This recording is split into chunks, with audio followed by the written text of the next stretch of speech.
عليكم ورحمة الله وبركاته. إن الحمد لله نحمده ونستعينه ونستغفره ونستهديه ونتوب إليه ونعوذ بالله من شرور أنفسنا ومن سيئات أعمالنا. من يهده الله فلا مضل له ومن يضلل فلا هادي له. أشهد أن لا إله إلا الله وحده لا شريك له وأشهد أن محمدا عبده ورسوله صلى الله عليه وعلى آله وصحبه ومن اهتدى بهداه وقتفى أثره إلى يوم الدين وسلم تسليما كثيرا. أما بعد. معاشر المسلمين والمسلمات hadirin hadirat rahimani wa rahimakumullah. Pada kesempatan malam hari ini biiznillah subhanahu wa ta'ala kita akan kembali melanjutkan materi kajian kita di dalam mengkaji dan juga mempelajari ilmu fikih. Dan seperti yang sudah kita bahas sebelumnya, yaitu pembahasan kita pada kesempatan malam hari ini akan melanjutkan materi yang sebelumnya sudah pernah kita bahas, yaitu yang berkaitan dengan Kitabu Az-Zabh, fikih yang berkaitan dengan hukum sembelihan. Kenapa pembahasan ini penting untuk dikaji? Jawabannya adalah karena yang dikonsumsi oleh manusia, yang dimakan oleh manusia, dulu pernah kita jelaskan terdiri dari dua macam. Yang pertama, ada kalanya yang dikonsumsi oleh manusia itu berupa tumbuh-tumbuhan, nabati. Mulai dari tumbuh-tumbuhan, dedaunan, buah-buahan, biji-bijian, itu semua adalah salah satu di antara menu yang dikonsumsi oleh manusia. Dan yang jenis pertama ini, ma'asyiral muslimin rahimani wa rahimakumullah, tidak disyaratkan harus disembelih. Orang mengkonsumsi daun-daunan, kemudian biji-bijian, tidak harus untuk disembelih. Kecuali terong ya, terong disembelih terlebih dahulu supaya kecil-kecil. Taib, ini secara hukum tidak harus disembelih. Adapun yang kedua adalah berupa hewan-hewanan, hewani. Bukan hewan-hewanan, hewan beneran, hewani. Yang kedua ini ma'asyiral muslimin terbagi menjadi dua. Ada kalanya yang dikonsumsi itu dari hewan laut dan ada kalanya yang dikonsumsi itu dari hewan darat. Adapun apabila yang dikonsumsi itu adalah dari hewan laut, maka hukum asalnya tidak disyaratkan untuk disembelih. Jadi boleh untuk dikonsumsi. Kemudian apabila hewan itu merupakan hewan darat, maka hukum asalnya disyariatkan untuk disembelih terlebih dahulu. Taib, ini adalah perincian yang sebelumnya sudah pernah kita bahas, bahwa hewan itu dikelompokkan oleh para ulama menjadi tiga. Yang pertama, ada kalanya hewan yang halal dimakan setelah disembelih. Yang kedua, hewan yang halal dimakan meski tanpa disembelih. Kemudian yang ketiga adalah hewan yang tidak halal dimakan meskipun telah disembelih. Ini adalah tiga pembagian hewan yang telah kita jelaskan pada pertemuan yang terdahulu. Nah, kemudian ma'asyiral muslimin rahimani wa rahimakumullah. Pada pertemuan yang telah berlalu, telah kita bahas, telah kita sampaikan bahwa yang menjadi pokok pembahasan kita adalah hewan jenis pertama, yaitu hewan yang halal dimakan setelah disembelih. Hewan yang halal dimakan setelah disembelih. Nah, dalam proses penyembelihan ini, ma'asyiral muslimin, kemarin kita sebutkan ada beberapa perkara yang harus dipenuhi supaya sembelihan itu halal. Yang pertama adalah penyembelihnya. Disebutkan di sini oleh Syekh rahimahullahu taala, di mana beliau mengatakan wa yushtaratu fi dzakati an yakuna al-mudzakki musliman. Dan disyaratkan di dalam proses penyembelihan hendaknya yang menyembelih itu adalah orang yang muslim atau orang ahli kitab. Adapun selainnya, selain orang yang muslim, selain orang ahli kitab, maka hukum sembelihannya adalah tidak sah. Hukum sembelihannya adalah tidak halal. Di antara contohnya misalnya sembelihannya orang Buddha, sembelihannya orang Hindu, sembelihannya orang yang murtad, sembelihannya orang Konghucu, sembelihannya orang ateis. Ini semua adalah sembelihan-sembelihan yang tidak dihalalkan di dalam Islam. Taib ini adalah poin yang kemarin sudah kita bahas. Nah, jadi hukum asalnya adalah orang yang menyembelih itu disyaratkan orang tersebut adalah orang yang muslim atau orang itu adalah orang ahli kitab. Nah, kemarin ma'asyiral muslimin, ada beberapa ketentuan lain yang disebutkan oleh para ulama terkait tentang persyaratan orang yang diperbolehkan untuk menyembelih. Yang pertama adalah berakal. Para ulama kita mensyaratkan orang yang menyembelih itu hendaknya orang yang berakal. Adapun orang yang mumayyiz belum masuk ke dalam kategori orang yang baligh, apabila dia sudah berakal, ada khilaf di kalangan para ulama, namun yang zahir hukumnya adalah diperbolehkan. Selama anak itu adalah anak yang berakal, tidak gila, dan sudah masuk ke dalam kategori mumayyiz. Kemudian yang berikutnya adalah orang yang menyembelih itu adalah orang laki-laki. Adapun wanita maka diperselisihkan oleh para ulama. Ada khilaf di kalangan para ulama dan pendapat yang insya Allah lebih mendekati kebenaran adalah hukum asalnya wanita sembelihannya adalah sah. Jadi apabila seorang istri dia ingin menyembelih dalam kondisi suaminya tidak ada, anak laki-lakinya tidak ada, hanya ada dia sendiri, kemudian ayamnya atau kambingnya atau sapinya dalam kondisi hendak meninggal dunia, kemudian disembelih, maka sembelihan tersebut hukumnya sah.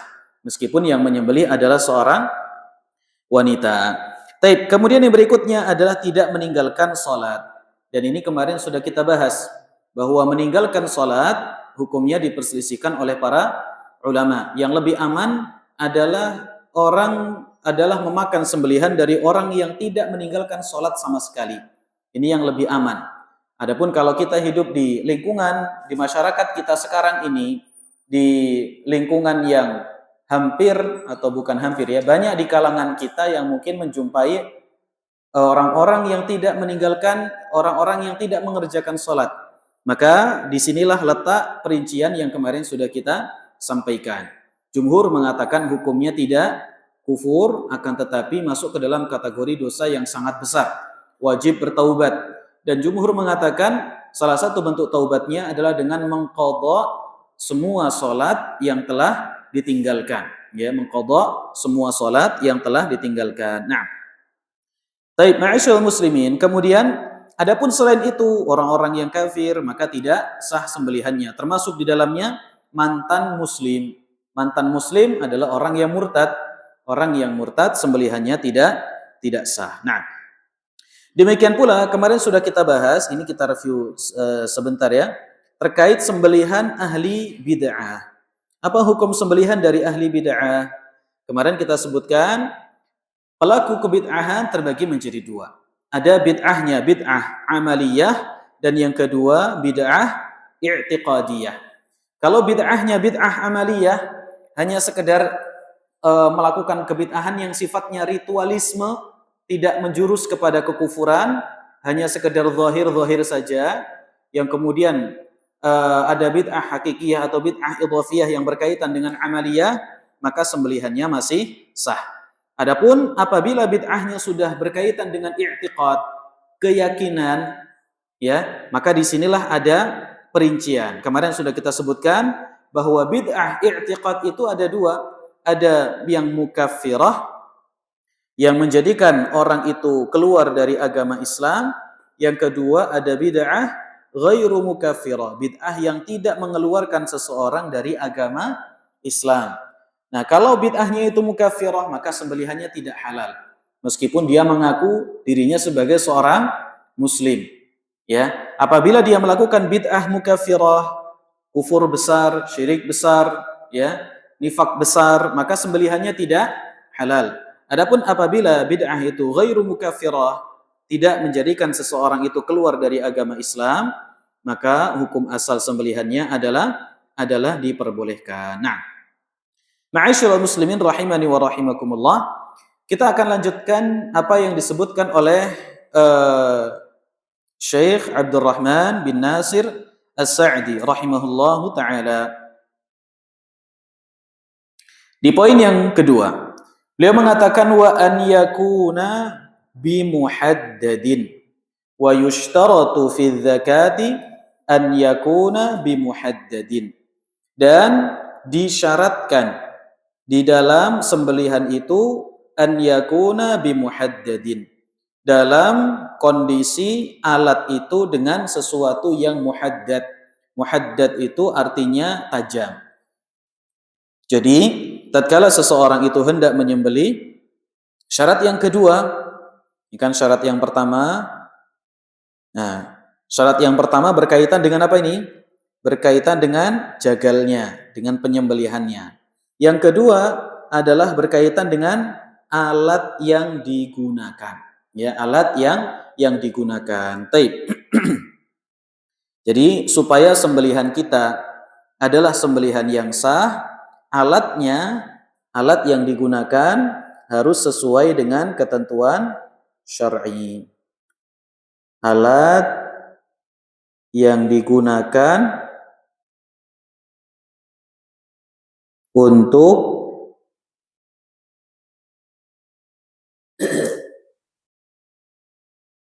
menyembelih. Baik. Alat yang digunakan untuk menyembelih, di sini ada 2 poin. Yang pertama, yang menjadi kesepakatan para ulama.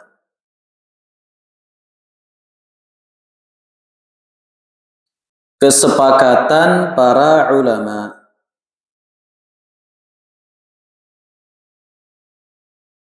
akan kebolehannya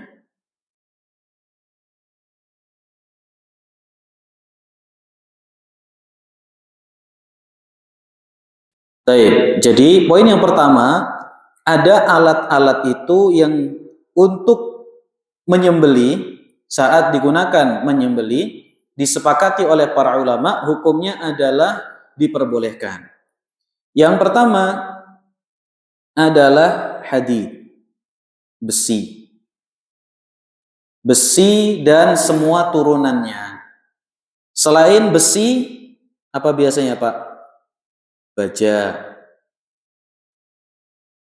Apalagi selain baja?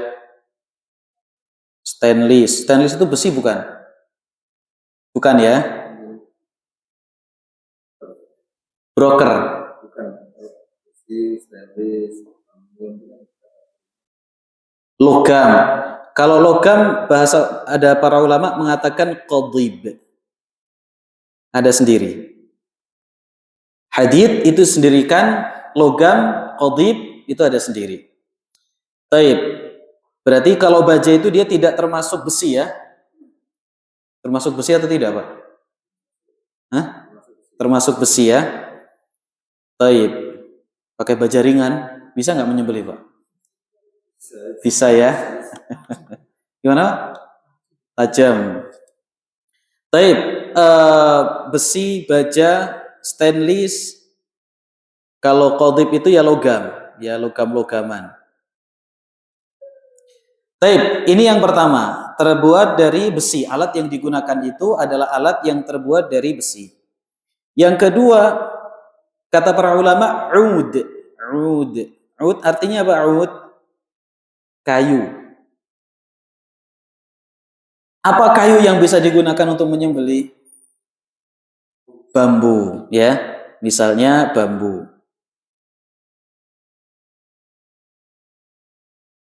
Bambu. Terus apa lagi, Pak? Kayu. Udah ya, welat, kursi tok-tok. Taib. Tapi yang jelas ini disebutkan oleh para ulama. Mulai dari besi, kemudian kayu. Kalau plastik, Pak, ada nggak plastik yang tajam? Pisau yang terbuat dari plastik? Nggak ada. Beneran ini, Pak? Nggak ada. Untuk kue? Untuk kue. Ngakak-ngakek ya ora tugel. Taib. Ini gambarannya adalah sesuatu yang tajam. Sesuatu yang tajam dan dapat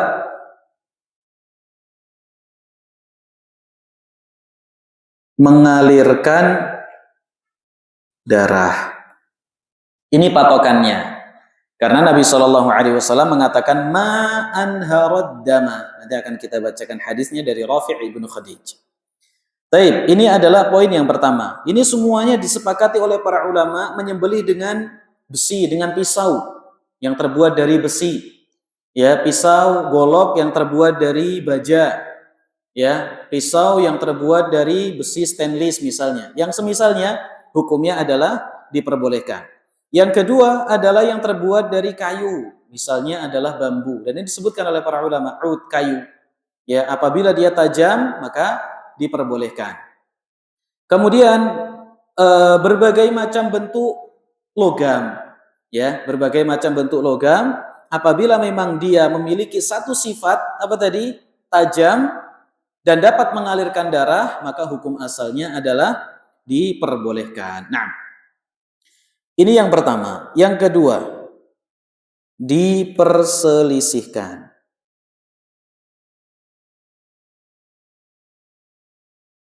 Diperselisihkan itu berarti antara boleh atau tidak. Ini poin yang kedua, diperselisihkan oleh para ulama. Yang diperselisihkan oleh para ulama ada tiga. Yang pertama adalah as-sin, yaitu gigi. Yang kedua al-dhufru, yaitu kuku. Yang ketiga al-azmu. Al-azmu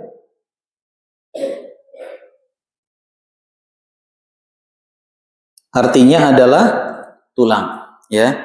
Yang ketiga al-azmu artinya adalah tulang. Taib, bukan tulang istilah orang Riau ya, Pak. Tulang kalau istilah orang Riau apa artinya? Paman ya. Taib. Kalau tulang menyembelih boleh nggak? Boleh ya. Taib. Kata Rafi' ibnu Khadij, beliau pernah bertanya kepada Nabi Shallallahu Alaihi Wasallam, wahai Nabi, besok kami akan bertemu dengan musuh. Dan kami tidak memiliki alat yang bisa kami gunakan untuk menyembelih. Ya, kemudian kata Nabi Shallallahu Alaihi Wasallam, beliau mengatakan sebuah hadis yang menjadi kaidah di dalam alat yang digunakan untuk menyembelih. Beliau mengatakan ma anhara ad-dama wa dzukira ismullahi alaihi fakul laisa as-sinna laisa as-sina wa dhufura sa'uhaddithukum anhu amma as-sin fa'azmun wa amma adh-dhufr fa muda al-habasyah. Kata Nabi Shallallahu Alaihi Wasallam, ma anhara ad-dama, apapun yang bisa mengalirkan darah. Ini syarat yang pertama. Jadi memang oleh Nabi Shallallahu Alaihi Wasallam alat yang digunakan untuk menyembelih itu memiliki kedudukan di dalam proses penyembelihan. Jadi tidak boleh sembarangan. Wa dzukira smullahi alaihi, dan juga disebut nama Allah atasnya. Kata Nabi, fakul, maka makanlah. Kemudian beliau mengatakan laisa sina wadh-dhufr. Bukan sin. Sin artinya adalah gigi. Al-dhufr artinya adalah kuku. Jadi kata Nabi, apapun yang bisa mengalirkan darah, yang penting bukan gigi dan juga yang penting bukan kuku, maka hukumnya adalah kul, makanlah. Apa hukum makan di sini? Hukum makan dari sembelihan di sini apa, Pak? Wajib, sunnah, atau mubah? Hukumnya adalah mubah.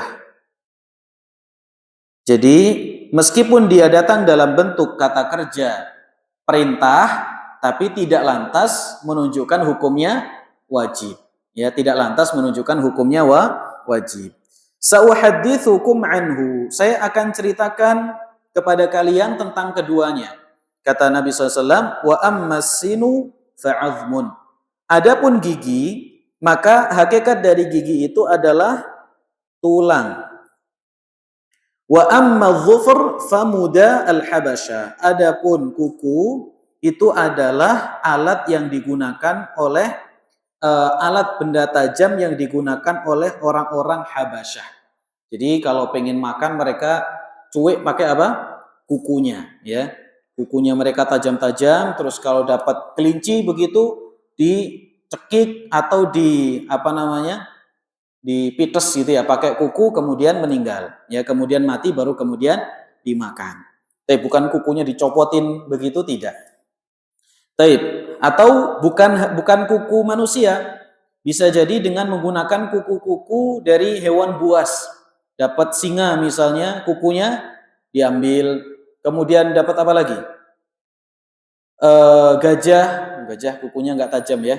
Elang misalnya, atau jalu ayam jago kan tajam ya. Itu digunakan untuk apa? Untuk menusuk atau membunuh. Nah, ma'asyiral muslimin rahimani wa rahimakumullah. Di dalam hadis ini Nabi SAW memberikan dua ketentuan hukum. Yang pertama adalah apapun yang mengalirkan darah hukumnya adalah boleh. Yang dikecualikan cuma dua. Berarti alat yang digunakan untuk menyembelih apapun itu selama memiliki dua syarat. Satu, bukan kuku dan juga bukan tulang. Yang kedua, dapat mengalirkan darah, maka hukumnya adalah diperbolehkan, apapun itu. Makanya para ulama kita menjelaskan dengan umum apapun itu, mulai dari besi, kemudian welat gitu ya, bambu, kemudian logam, selama dia tajam kemudian bisa mengalirkan darah, maka hukumnya adalah diperbolehkan, ya, hukumnya adalah diperbolehkan. Adapun tulang, adapun gigi dan juga kuku, dua-duanya dilarang oleh Nabi Shallallahu Alaihi Wasallam. Di sini para ulama kita berselisih pemahaman, berselisih faham. Apa yang mereka perselisihkan? Mereka berselisih tentang apa alasan Nabi kok melarang menggunakan gigi dan juga kuku untuk menyembelih. Apa alasannya? Ada dua pendapat di kalangan para ulama. Yang pertama adalah pendapat jumhur. Mayoritas para ulama, mereka mengatakan bahwa asy-syari'atu ghair mu'allalah. Syariat ini maksudnya adalah larangan menggunakan gigi dan juga kuku untuk menyembelih ini tidak memiliki alasan logis. Tidak memiliki alasan logis. Berarti tujuan utamanya itu adalah untuk ta'abbud, murni seseorang itu diperintahkan untuk taat tanpa harus mengetahui apa alasannya. Ini makna dari apa? Syariat yang ghairu mu'allalah, yang tidak memiliki alasan logis terkait tentang kenapa seseorang dilarang untuk menggunakan gigi dan juga menggunakan kuku. Ya, jadi pokoknya tujuan dari larangan ini adalah yang penting kita tidak menerapkan, tidak boleh dipakai. Ini yang pertama, jumhur para ulama. Yang kedua adalah sebagian para ulama mengatakan bahwa an-nahyu mu'allalun. Larangan di sini itu memiliki alasan, ya. Larangan menyembelih dengan kuku dan gigi memiliki alasan. Kalau yang pertama tadi tidak ada alasan selain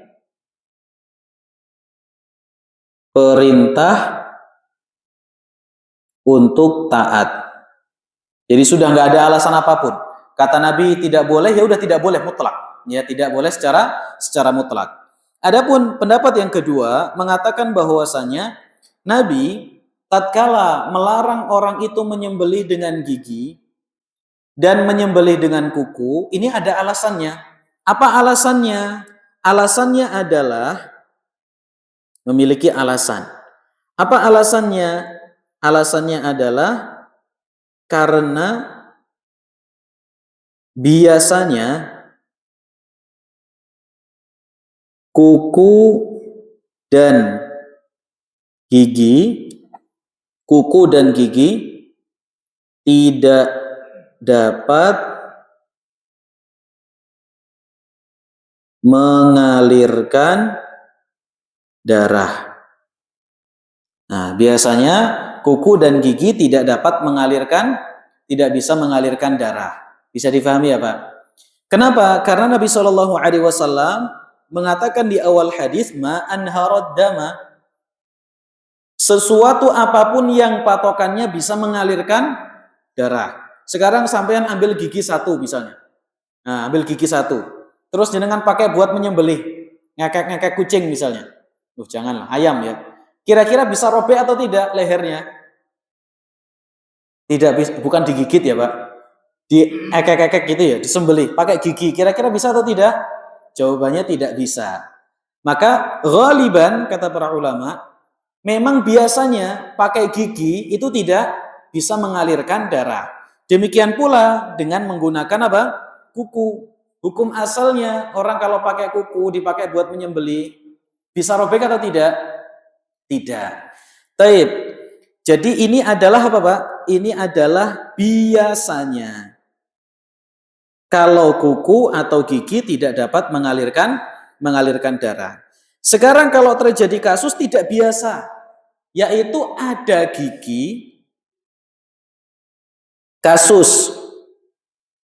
kasus gigi atau kuku yang tajam dan bisa mengalirkan darah. Boleh atau tidak? Nah, boleh atau tidak Pak berarti? Kalau menurut pendapat yang kedua ini, maka hukumnya diperbolehkan. Karena kaedahnya sesuatu apapun yang bisa mengalirkan darah. Biasanya kuku dan gigi tidak bisa mengalirkan darah.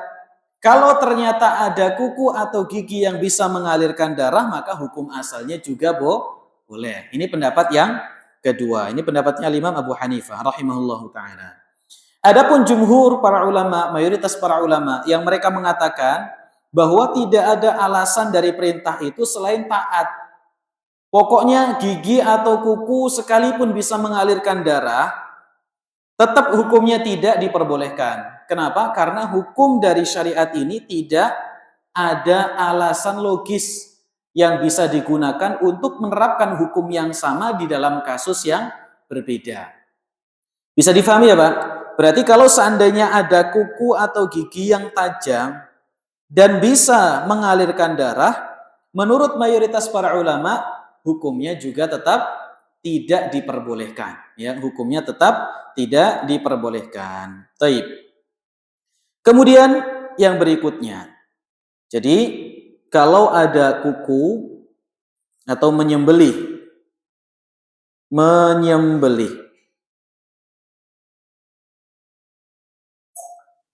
dengan kuku atau gigi, kuku atau gigi, secara mutlak hukumnya dilarang. Hukumnya adalah dilarang. Ini menurut pendapat mayoritas para ulama. Taib. Kemudian ma'asyiral muslimin, ini pembahasannya kuku sama apa? Gigi. Tadi kita sebutkan ada 3. Apa yang ketiga tadi? Azm. Apa itu azm? Tulang. Tulang itu tajam atau tidak, Pak? Kalau pecah, tulang itu kalau pecah, Pak, terus kemudian diasah. Jadi tajam. Pecahan tulang. Sampean kalau nggak percaya nanti pas Idul Adha, terus dipecah, pecahan tulang sapi itu tajam atau tidak? Tajam. Taib. Di sini Pak, kita akan sedikit bahas, mungkin agak muter-muter tapi nggak apa-apa. Kita coba terapkan kaidah di dalam ilmu usul fikih. Coba kita perhatikan di sini. Kata Nabi Shallallahu Alaihi Wasallam, "Ma anharad dama wa dzukira smullahi alaihi fakul laisa sin wadh-dhufr." Kata Nabi Shallallahu Alaihi Wasallam, apapun yang bisa mengalirkan darah dan disebut nama Allah, maka makanlah. Kemudian beliau mengatakan, laisa as-sin wadh-dhufr, bukan gigi dan juga bukan kuku. Kalau Nabi SAW menyebutkan bukan gigi dan juga bukan kuku, berarti mafhum mukhalafahnya, pemahaman kebalikannya, semua perkara selain gigi dan selain kuku maka hukumnya boleh. Jadi di sini ada namanya mafhum mukhalafah.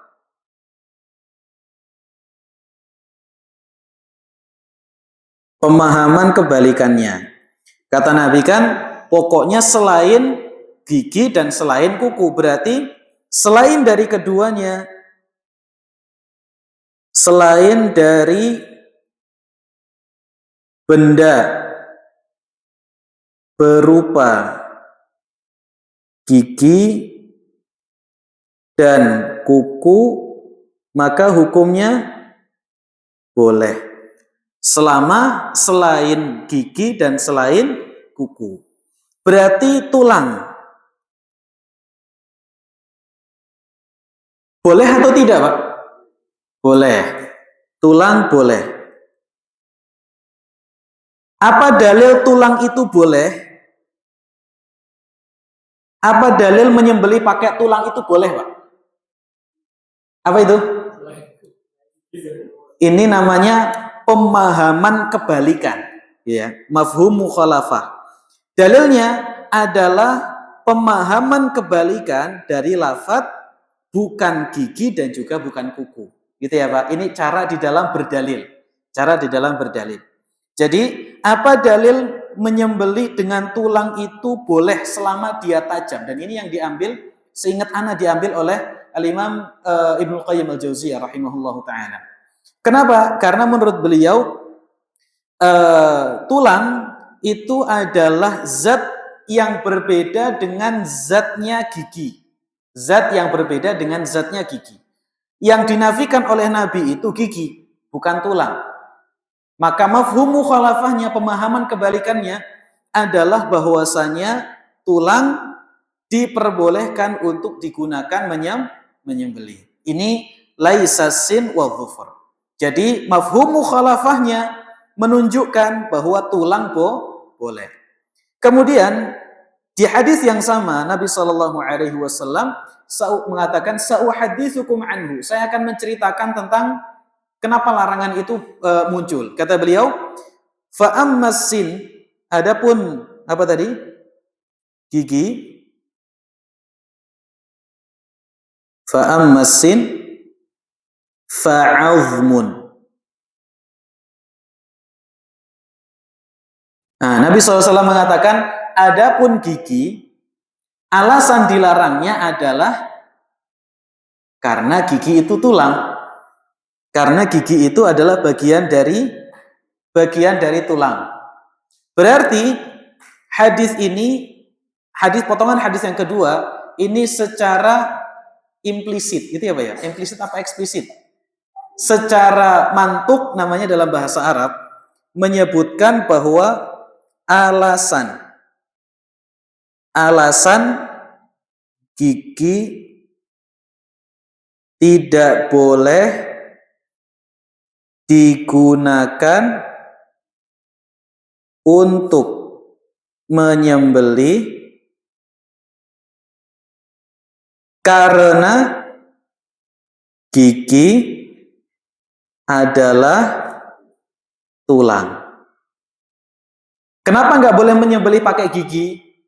Karena gigi adalah tulang, ya. Karena gigi adalah tulang. Nah, ini namanya mantuk. Dalam bahasa Arab, dalam ilmu usul fikih, ini namanya mantuk. Mantuk itu artinya yang terlafatkan, yang terucap, yang tersurat, gitu ya Pak ya. Yang tersurat. Kalau yang pertama tadi yang tersirat, ya. Yang pertama tadi mafhum mukhalafah itu namanya tersirat. Dia tidak ada di dalam lafaz. Tapi dari lafaz itu kita bisa mengambil satu kesimpulan hukum. Nah, yang kedua ini namanya mantuk tersurat. Jadi secara lafaz, secara zahir teks hadis kita dapat menyimpulkan bahwa tulang itu juga terlarang. Kaidah para ulama kita mengatakan, kesimpulannya al-mantuqu muqaddamun minal mafhum.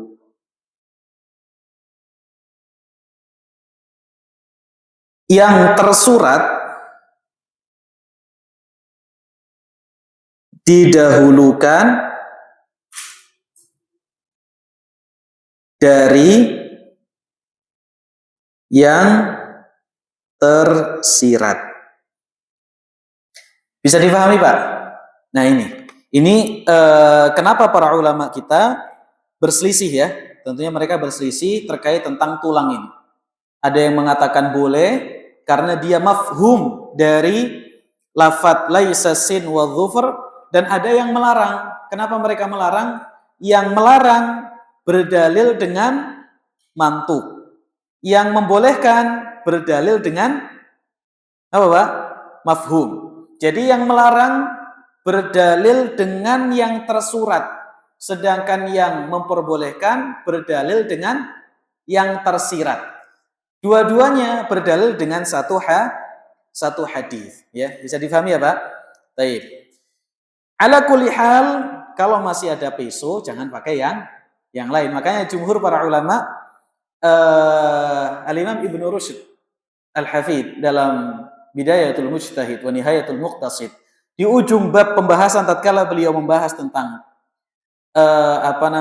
ma yajuzu bihi dzakah, alat yang bisa digunakan untuk menyembelih. Di akhir beliau menyebutkan bahwa para ulama kita menghukumi makruh menyembelih dengan selain alat yang tajam, besi, selama ada yang tajam. Jadi kalau ada welat gitu ya, sedangkan ada golok yang tajam, mana yang lebih utama? Golok, gitu ya. Kalau dia menggunakan welat dalam kondisi ada golok yang tajam, maka hukumnya adalah makruh. Ya, hukumnya adalah makruh. Taib. Kemudian ma'asyiral muslimin rahimani wa rahimakumullah. Sekarang kita perhatikan.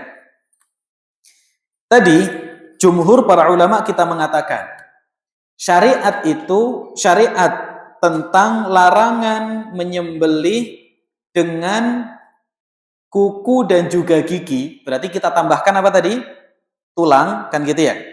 Kita tambahkan tulang, berarti kan ada 3. Sudah ada? Kita adzan terlebih dahulu, insyaallah kita lanjutkan setelah adzan. Wassallallahu wasallam ala nabiyina Muhammad.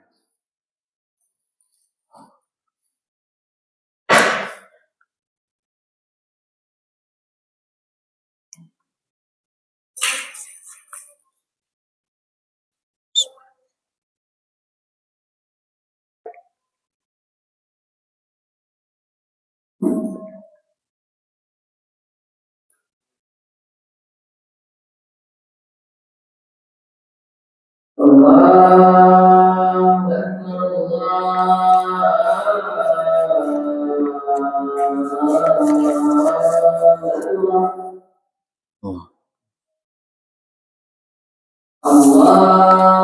Allahu Akbar,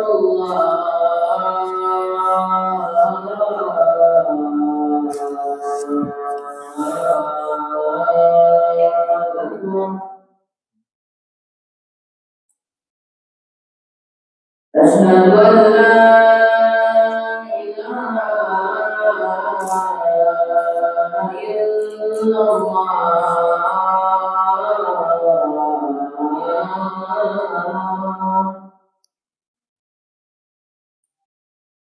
Asyhadu an la ilaha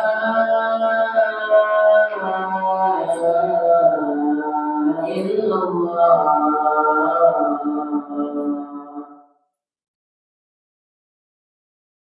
أشهد أن محمدا رسول الله.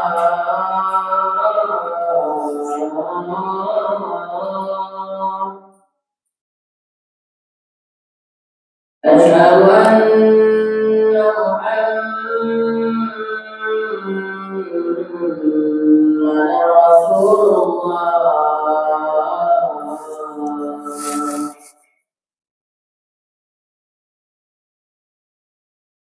حي على الصلاة.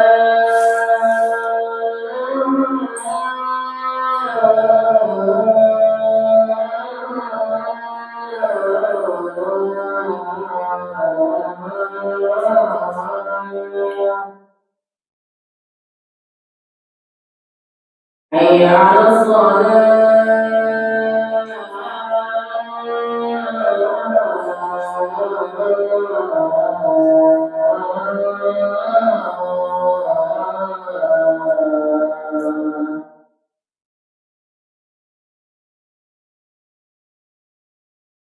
حي على الفلاح.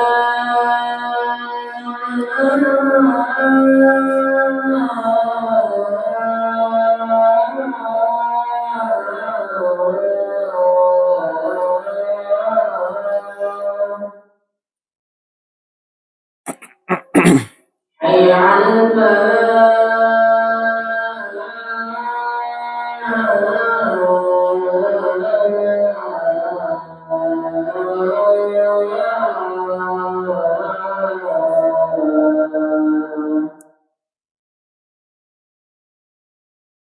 الله أكبر،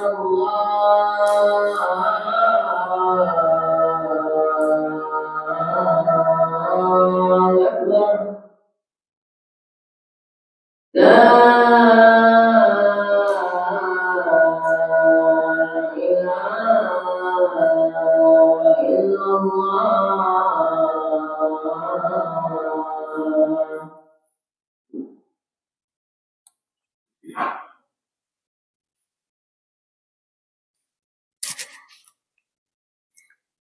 Baik. Alhamdulillah wassalatu wassalamu ala Rasulillah wa ba'd. Kita lanjutkan Jadi tadi mayoritas para ulama, jumhur para ulama kita mengatakan bahwa menyembelih dengan kuku atau gigi secara mutlak hukumnya dilarang. Hukumnya adalah al-man'u, dilarang. Pertanyaannya adalah, apa status larangan tersebut? Apakah menjadikan sembelihan itu sah atau sembelihan itu tidak sah, ataukah sembelihannya itu sah? Jadi jumhur para ulama kita berselisih pendapat tentang kalau ada orang yang nekat menyembelih hewan dengan menggunakan kuku atau menggunakan gigi. Hukumnya diperselisihkan. Pendapat yang pertama mengatakan sembelihannya tidak halal. Tidak halal dimakan. Ini pendapat yang pertama. Pendapat yang kedua adalah haram namun halal. Haram namun halal. Maksudnya gimana? Haram perilakunya, halal efeknya. Bisa difahami ya Pak? Haram perilakunya, halal efeknya.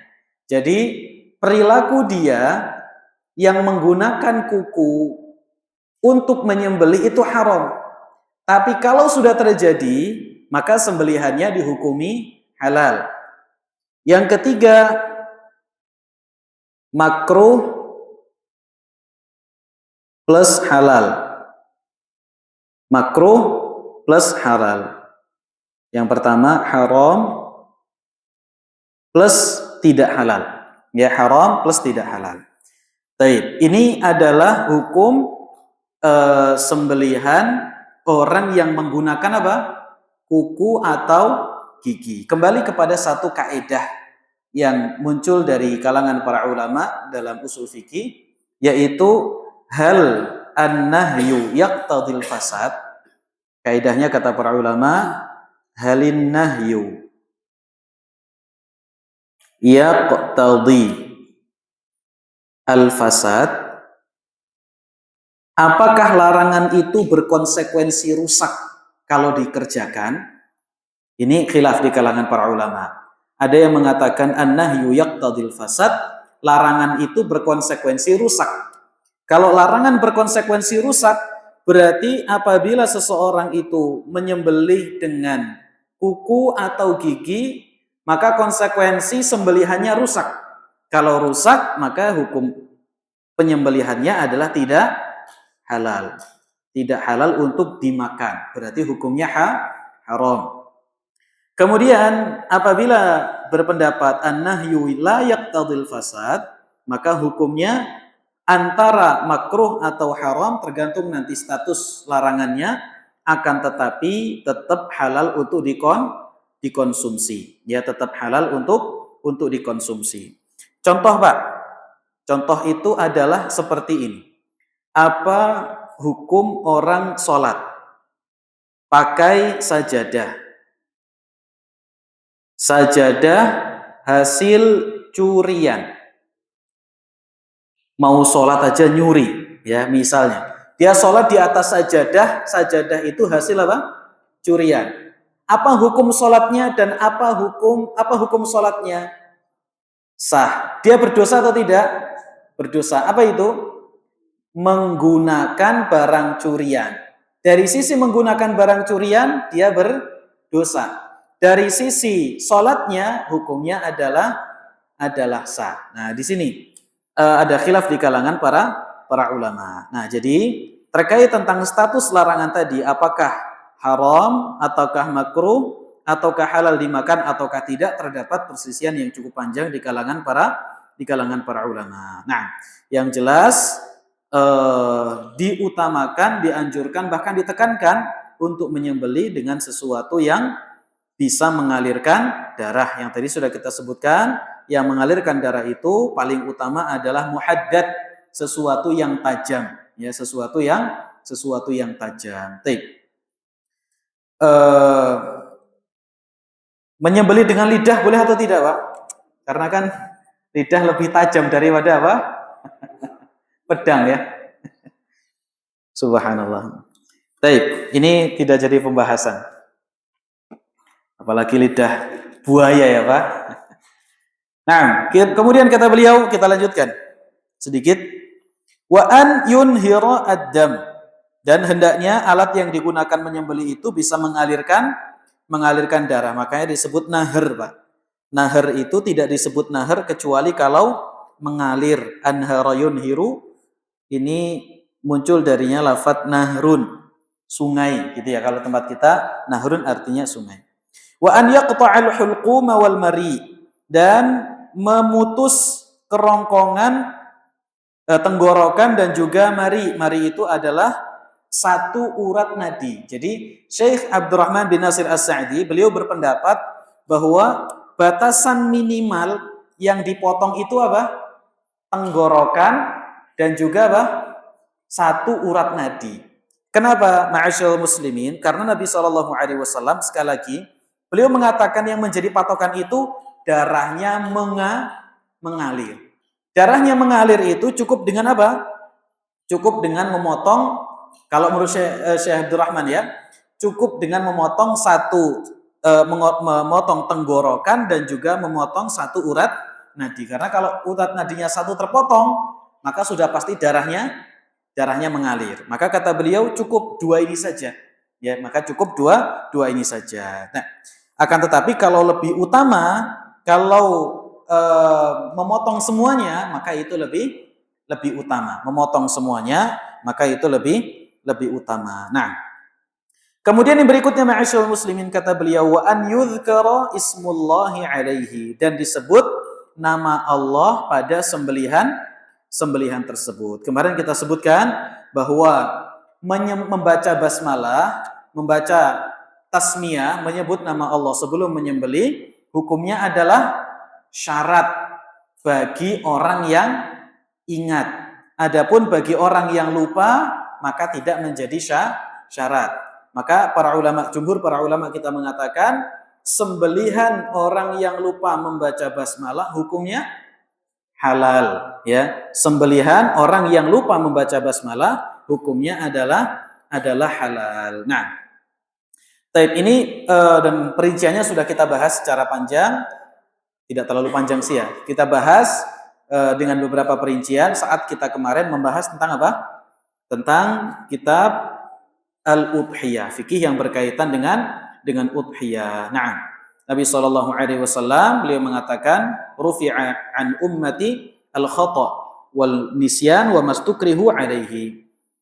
Diangkat dari umatku segala macam yang berkaitan dengan kesalahan yang tidak disengaja, kemudian lupa, dan apapun perkara serta kondisi yang mereka itu ustukrihu, yaitu terpaksa di atasnya.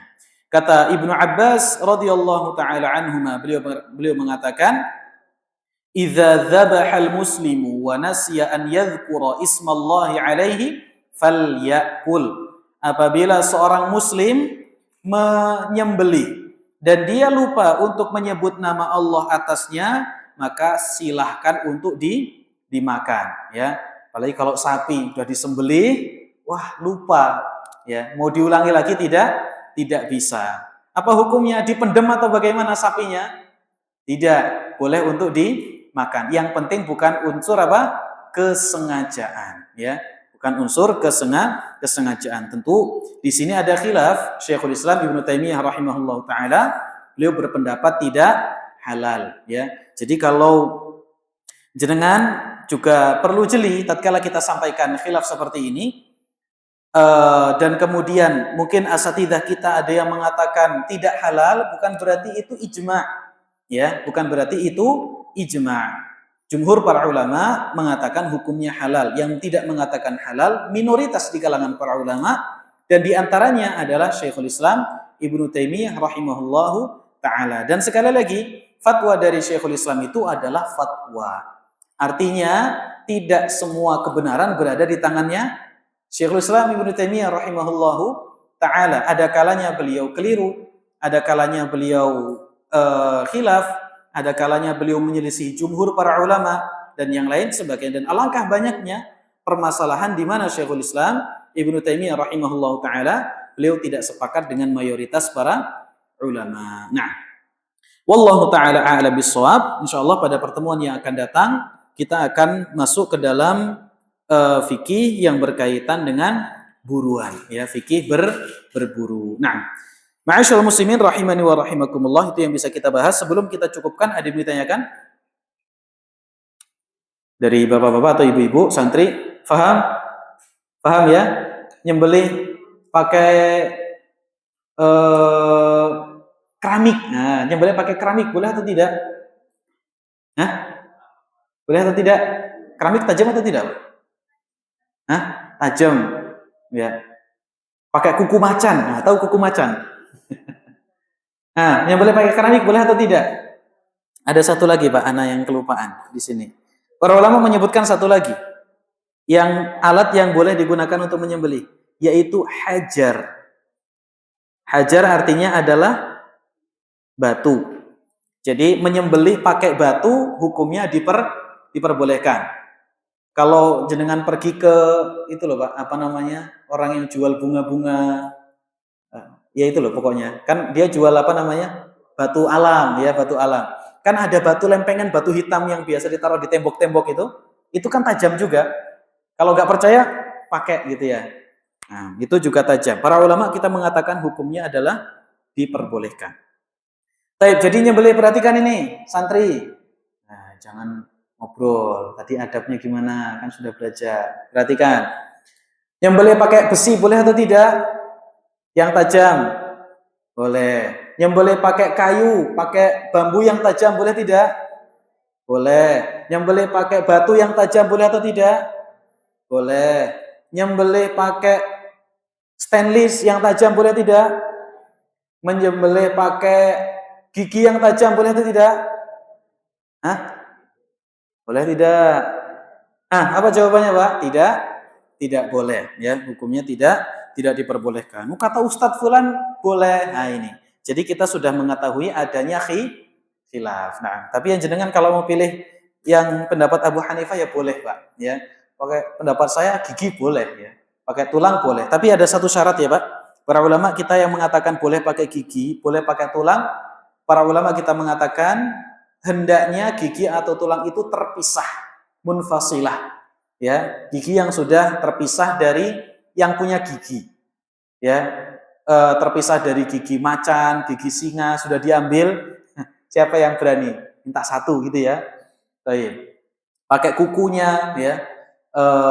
Yang mengatakan boleh, tadi minoritas para ulama yang mengatakan boleh, mereka mensyaratkan ayyakuna munfasilah, yaitu terpisah dari yang punya gigi dan yang punya kuku. Nah, baik, itu ma'asyiral muslimin rahimani wa rahimakumullah. Semoga Allah Subhanahu wa taala berikan taufik kepada kita semua dan berikan ilmu kepada kita semua. Nanti silahkan diterapkan, ya, diingat-ingat, dimurajaah. Dan insyaallah kita lanjutkan pada pertemuan yang akan datang. Nah, sallallahu wasallam ala nabiyina Muhammad. Subhanakallahumma wa bihamdika asyhadu an la ilaha illa anta astaghfiruka wa atubu ilaik. Wassalamualaikum warahmatullahi wabarakatuh.